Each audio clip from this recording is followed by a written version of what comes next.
Hey guys, how's it going? This is Mike from M&R Automotive. Today we have a brand new 2024 Ford F-150 Raptor, and we've installed the M&R reverse light kit.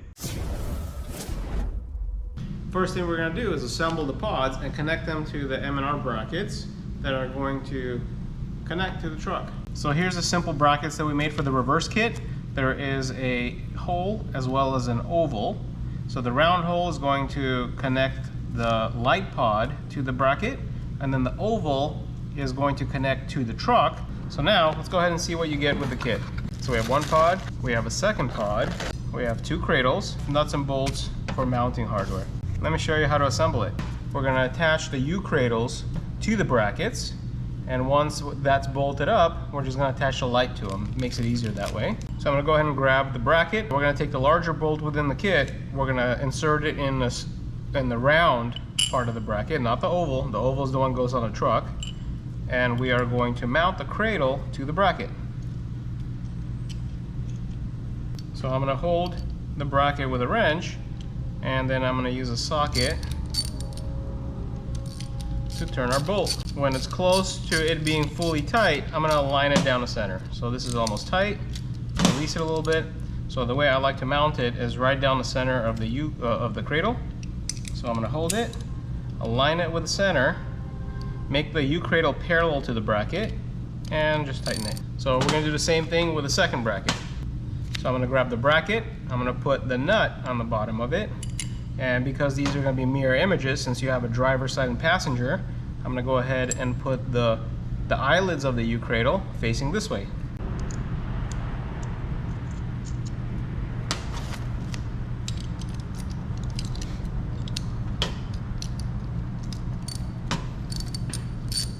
And align it in the center of the U cradle as I tighten it all the way. So now what I'm going to do, I'm going to mount the pods onto the cradles. I'm just going to slide the pod over and use supplied hardware to thread in the bolts. And I'm going to do this side as well.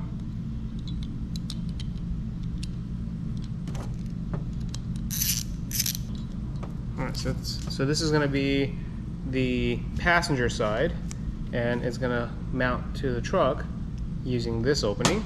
And we're going to do the same thing, mirror image of the second one. So this is driver, passenger. Let's go to the truck and mount it.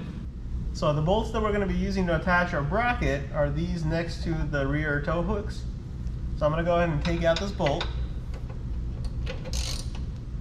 And it's a Torx T40.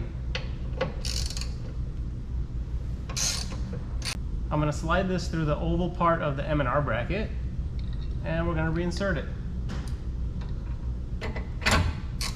So as I'm tightening this bracket, make sure that this bolt head is actually on the back of the bumper, so that way it's flush with the bumper.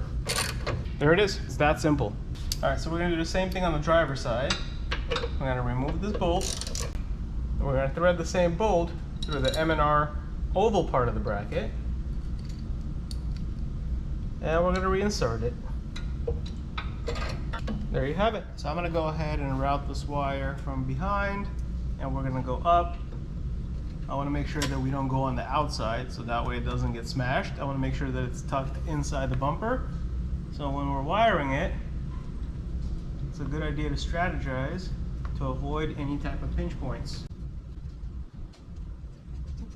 There you go. So it's like almost inside the bumper. I'm gonna go around, under.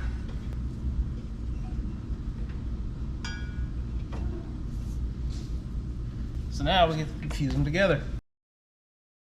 Alright, so let's talk about the wiring.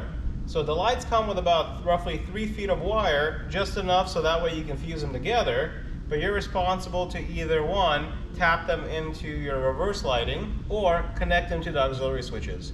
M&R does not provide a wiring harness for that, but I'm going to show you how to do it fairly simple with just extra wire and a couple extra connectors. So let's go over the wiring.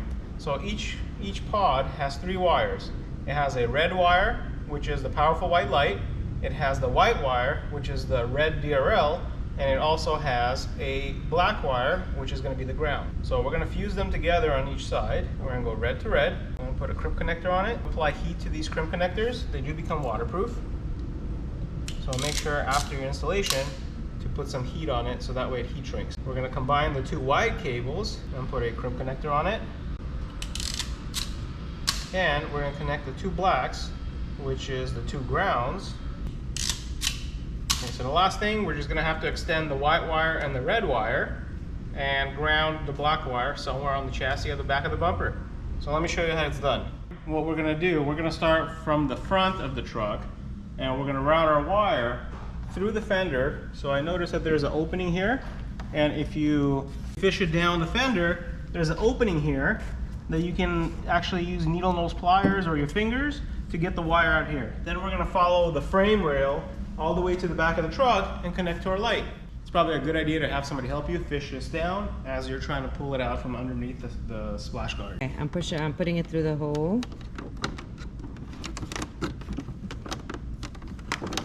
Okay, let me know when you see it. Okay, feel it. All right, so now you can see that it fished down in the corner and you can just pull on it to extend it as much as you need. All right, so now we're gonna pull this wire. We're gonna use some zip ties to run it across the frame of the vehicle all the way to the back where the tire carrier is, because that's where the connection is to both power sources. So I decided to extend all the wiring towards the rear. I don't know exactly how much wire I need. So I'm gonna connect it to the lights, and then I'm gonna start zip tying it across the rail because we can wind up in the front if we have access wire. So we're gonna use a double-stranded wire. And what we're gonna do, we're gonna use red to red to extend the white function of the light. I'm gonna connect the red wire to the red wire.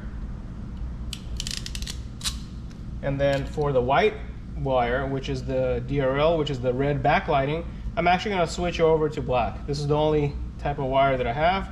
If you want to color code them the same, you can get a wire that's red and white, but we already have this at our shop, so we're just gonna go with it. So just remembering, red is red, and now white turns into black. Make sure to keep some slack here, because we're gonna need it to find a bolt behind the bumper to get an eyelet on here. All right, so now I'm gonna create a quick grounding strap. I'm gonna use black wire, doesn't matter what wire color you choose from, just that we're gonna be using it for the ground. I'm gonna put an eyelet on one end, and I'm gonna crimp it. And that's the side that's gonna get attached to the chassis of the vehicle. And I'm gonna connect the grounding strap to the black cable of the lights, which is the ground. So once again, to summarize, on the light side, we have red wire, that's gonna continue being red. We have the white wire that's gonna actually turn into black towards the front of the vehicle. And we have a black wire that's a grounding strap with an eyelet. Then we're gonna use a bolt underneath the bumper to ground both of these lights. All right, so I'm gonna use one of these bolts on top. It's a Torx bolt as well to serve as our ground. So I'm gonna remove the bolt, slide the eyelet through it. So I'm gonna thread the bolt through the eyelet. I'm gonna reinsert the clip that we just removed, and we're gonna put the bolt back in.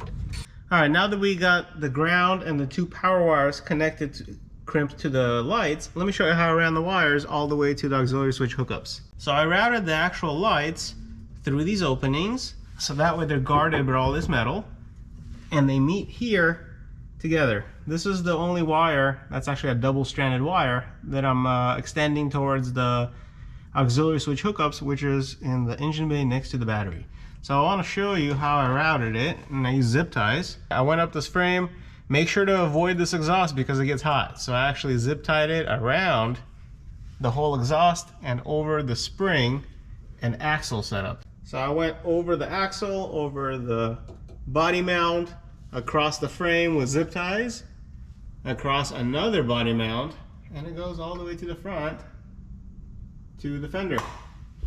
So as we extended that wire up the fender, now we know that we can cut it here because it's plenty of wire to connect to auxiliaries.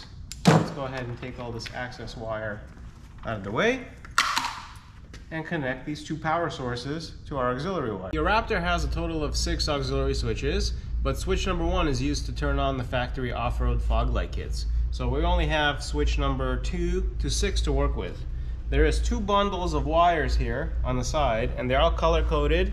One bundle is wrapped in white tape and one bundle is wrapped with red. The one we're gonna wanna use are the ones with a red tape on them. So those are gonna be the live, connected, controlled by the switches. So let me go over the color code. So aux 1, that's gonna be taken by the factory fog light kit. So you're not gonna be able to connect to aux 1.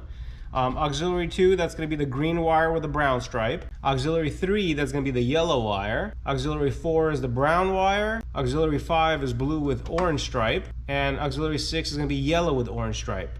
And also what you want to note is that every wire has a different amp rating. So you want to make sure to put the accessories that take up more amps, probably on 2 and 3, maybe 4. And the weaker ones, like the DRL function, you want to put them on a 5 amp fuse. So that's going to be 5 and 6. So after looking at the auxiliary switch wiring, we're going to connect our lighting to switch 5 and 6. The white light with the blue and orange wire, and the black wire, which is now our white wire from the lights, which is the DRL function, we're going to put that on the yellow and orange.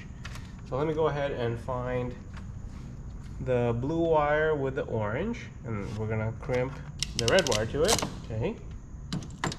And the black wire, we're going to connect that to the yellow and orange. So this is the DRL option. So for this truck, we went with red backlighting. These are also available in amber backlighting as well. And let me show you guys how the reverse looks like. And man, these things are bright. One thing I do want to mention is that they're not connected to your reverse lights. So when you put the truck in reverse, you're going to have the reverse lights. And then to turn these on, we ran them through an auxiliary switch. So you would have to turn on the switch for them to turn on. So this is in addition to your reverse lighting, and you can turn them on whenever you choose to using your auxiliary switches. So we use 2 different switches, one for the powerful white light, one for the red DRL. But just like I mentioned, these also come in amber. Thank you guys for watching. I know you guys are gonna love this product, and please stay tuned for a night output video. I want to show you exactly how much light they put out on the road. Look how much light it actually puts out